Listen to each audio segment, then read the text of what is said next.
Chamou a atenção o fato de presidir o Conselho de Administração da JBS, a empresa de carnes, o açougue que se transformou num frigorífico, o frigorífico que se transformou no maior frigorífico do mundo e agora compra a Delta. Para presidi-la está o ex-presidente do Banco Central na gestão Lula, senhor Henrique Meirelles, ex-presidente mundial, o único estrangeiro presidente mundial do Banco de Boston. E nenhuma autoridade se opôs ao ato da venda, em que pese ser o BNDE sócio da JBS. Obviamente, ainda que sócio minoritário, o BNDES poderia, com um mero telefonema ao presidente da JBS, senhor Meirelles, participar, que estaria se retirando da sociedade caso se concretizasse a aquisição da Delta. Nem seria preciso dizer exatamente que não haveria renovação dos empréstimos. A parceria entre a Delta e a JBS estaria natimorta. Postos esses fatos, que são por demais conhecidos e ostensivos, vamos ao que foi dado a conhecer nesse final de semana e no início desta. No final do mês de abril, houve uma reunião no escritório do meu amigo ex-ministro e ex-presidente do Tribunal Superior, do Supremo Tribunal Federal, Nelson Jobim, entre o presidente Lula e o atual ministro Gilmar Mendes, ex-presidente da Corte Suprema. A finalidade do encontro seria o ex-presidente levar ao conhecimento do ministro Gilmar Mendes ponderação sobre a inconveniência de se incluir em pauta para julgamento no Supremo Tribunal Federal, no momento, o caso do Mensalão. Segundo consta, estaríamos em meio a um intenso debate político, e isso poderia comprometer a necessária isenção no julgamento do caso em apreço. Ora, se há clima de perplexidade por conta do debate político, trata-se de uma justa indignação da sociedade civil em face de um clima explícito de operação abafa, aliás, comuns em outras CPIs anteriores, a que se lançaram os segmentos partidários representados na CPI do Cachoeira, já no início de seus trabalhos. Concede uma parte, senador Pedro Simão. Pois não? Senador Pedro Simão, nós assistimos nos últimos dias esse grande debate no Brasil da versão dada pelo senhor ministro Gilmar Mendes sobre este evento. E aqui, vários articulistas e várias personalidades têm discutido muito esse tema. E Vossa Excelência, em bom momento, retoma esse debate. E ali, a primeira grande pergunta que se faz: por quê? Que um evento que aconteceu no dia 26 de abril, no escritório do ex-ministro do Supremo Tribunal Federal, o senhor Nelson Jobim, somente um mês depois, um dos interlocutores desta reunião traz à baila esse debate. Segundo a grande pergunta que se faz: por quê? Que eram 3 presentes. Os 3 ficaram o tempo todo na reunião. E da versão 2 tem uma posição, que é o ministro Nelson Jobim e o presidente Lula. E o outro tem uma outra versão. O ministro Nelson Jobim, com a imparcialidade que ele tem de gaúcho que é, como é a nossa presidenta Ana Amélia, como é Vossa Excelência, senador Pedro Simão, é categórico em dizer de que não teve essa tratativa. Se Vossa Excelência tiver o cuidado de resgatar o segundo pronunciamento do ministro Gilmar Mendes, ele é enfático em dizer de que entendeu que teria isto, que ele entendeu, mas que não teve, nas palavras dele, publicado inclusive nos grandes jornais escritos de televisão nesta semana. Portanto, para o bem da verdade, era interessante que o senhor Gilmar Mendes deixasse mais claro por que só um mês depois do evento é que ele vem à sociedade brasileira dizer que isso era tão grave. Se era tão grave, ele deveria, na saída do evento, em que o ministro Nelson Jobim coordenou essa reunião, ter dito. Mas não. As imagens da saída daquela reunião eram de afagos, de sorrisos, de saudação e de uma posição muito tranquila. Portanto, essas questões, para que nós possamos efetivamente fortalecer o Estado Democrático de Direito, fortalecer as instituições, que a gente possa esclarecer. Aliás, o ministro Marco Aurélio Mello, nesta semana, mais precisamente, antes de ontem, dizia que era preciso que a gente compreendesse melhor alguns arroubos, que desta vez não é do ex-ministro do Supremo Tribunal Federal, Nelson Jobim, que não é afeito a isso, que não é do presidente Lula, que também é muito comedido com relação a essas questões. Mas não podemos dizer do outro ministro em face do seu temperamento. Portanto, agradeço a Vossa Excelência, mas seria importante para a história do Brasil, como estamos reescrevendo com a Comissão da Verdade, aqueles fatos que Vossa Excelência combateu muito na época da ditadura, que hoje estamos reescrevendo aquela história, porque naquele momento não poderia se fazer. Mas hoje não.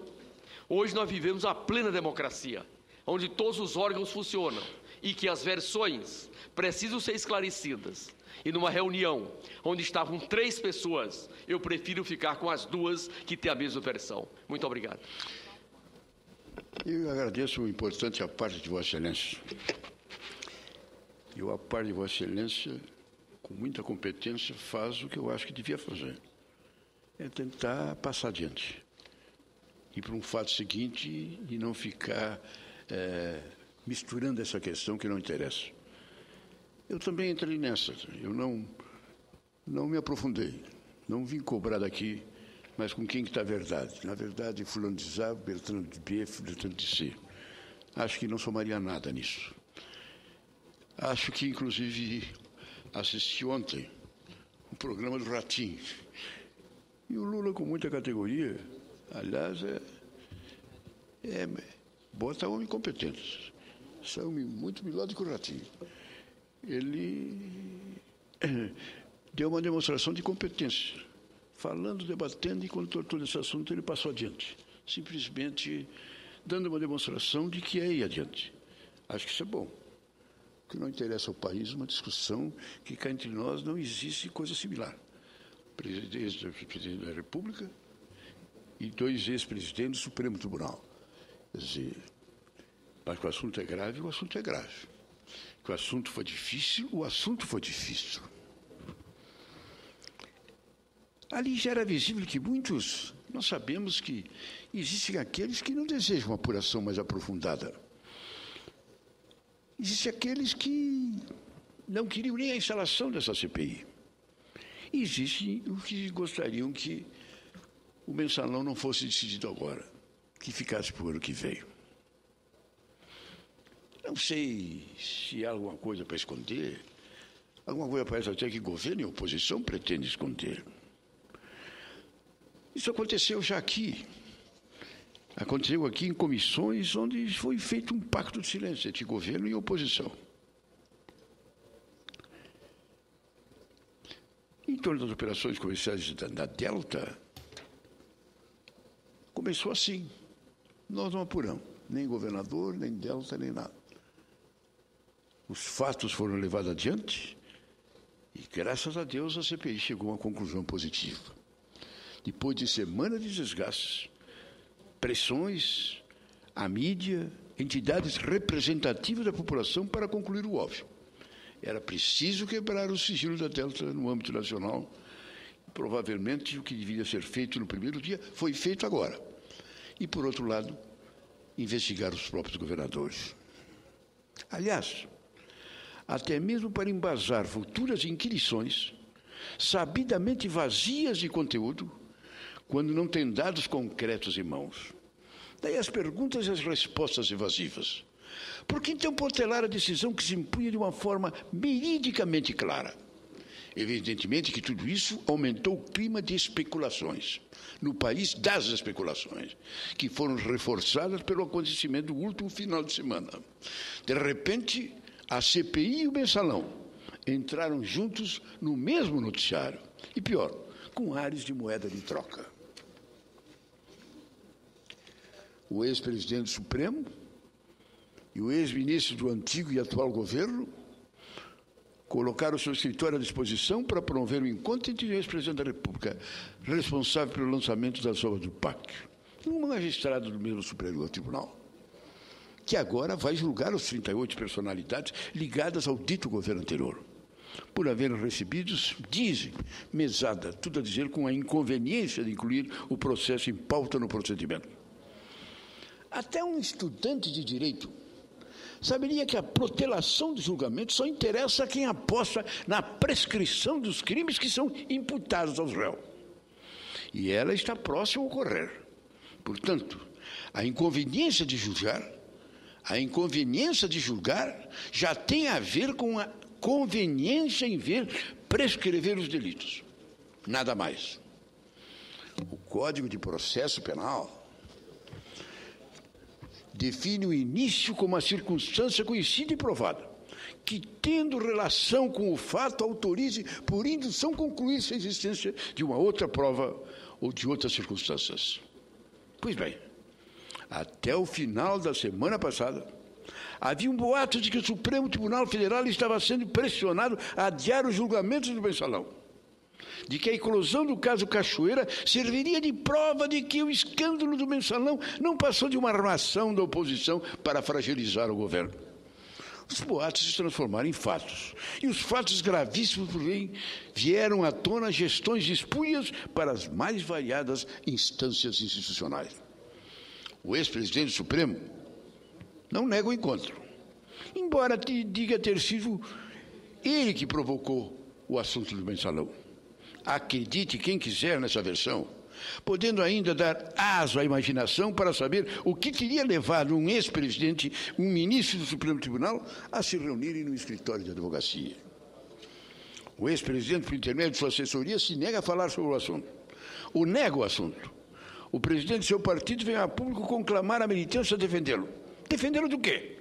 Ele teria sido, então, um escritório de advocacia para se encontrar com o ministro do Supremo Tribunal num dos julgadores do mensalão para a mera visita de cortesia?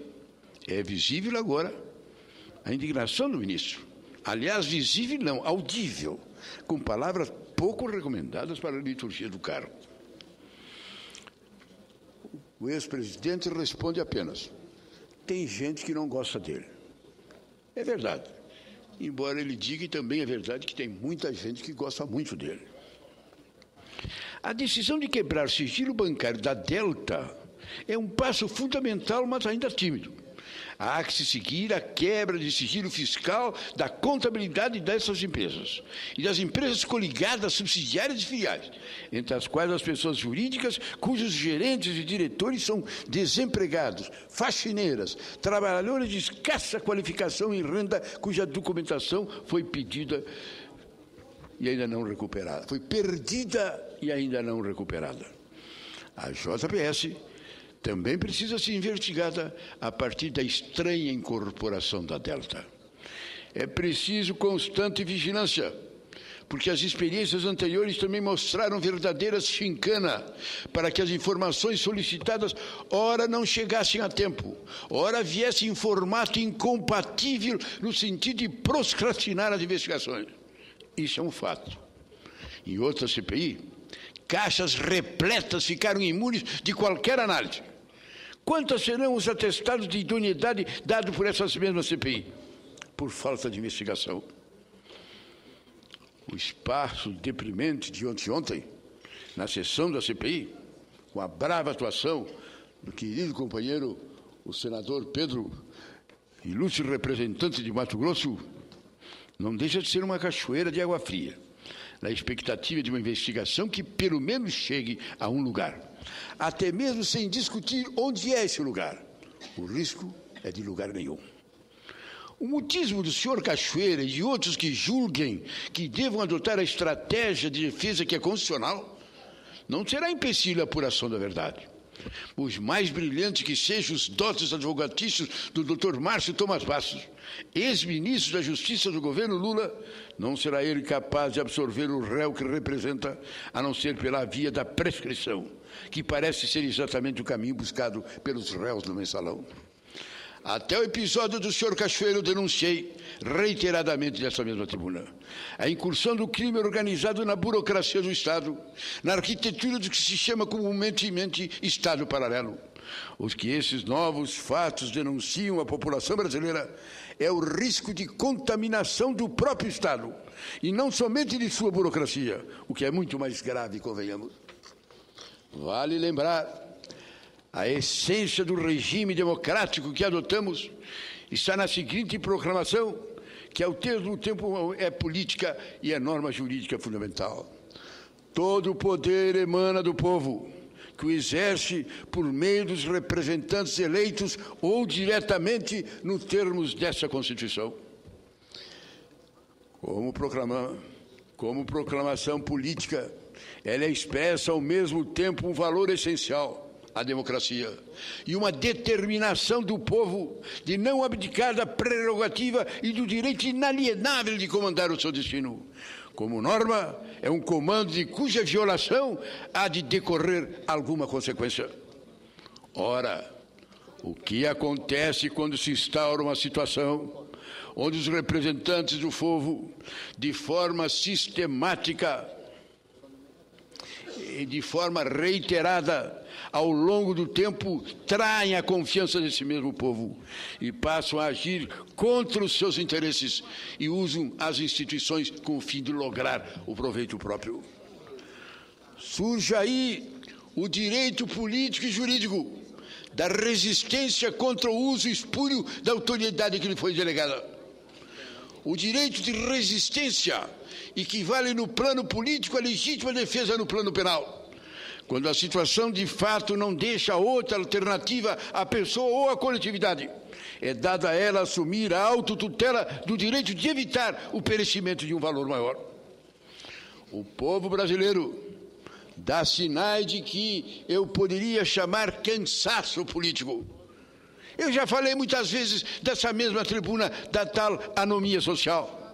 É aquela situação em que as pessoas já não acreditam mais nas suas instituições e passam a desrespeitá-la das mais variadas formas, seja por meio da sonegação, seja por meio da pirataria, seja por meio do desrespeito sistemático às leis.